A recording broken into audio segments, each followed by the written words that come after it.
These miracles are done for the purpose of breaking your mind. Your biggest problem is the mind. Now the mind is an unchanging donkey. Your problem is you are carrying the donkey on your head. That is your suffering. The donkey's head is on your head. Its legs are on your shoulders. What you must do is you must put the donkey down and ride on the donkey. Instead, the donkey is riding on you. That's why we want you to first befriend the mind, then see that the mind is separate and it is not you. But for all this to happen fast, we must break your mind. The mind thinks too much of itself.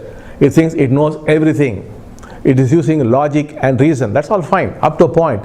But beyond that, logic and reason cannot touch God. If you must touch God, you must go beyond the mind. As long as you are functioning within the mind, you and God cannot come together. Where the mind ends, God begins. Within the mind, there is no scope for God. The mind is itself anti-God. It is some dead thing it is. It is merely processing thought from the past, flowing to the present, into the future.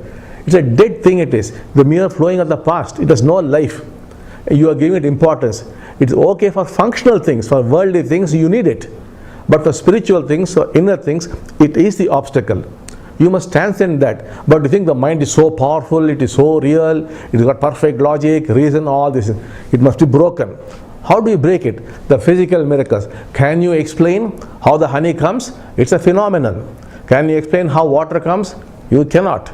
Can you explain how the Paramatma is eating? You cannot explain. It's a phenomenon. Phenomenon means that which cannot be explained, that which cannot be understood, and that which is significant. That is the meaning of the word phenomenon. This is a phenomenon. And when something cannot be explained, something cannot be understood, and something significant, it will make your mind go to pieces. It will break your mind. The whole concept of the physical miracles, though they are not directly useful to you, is to break your mind.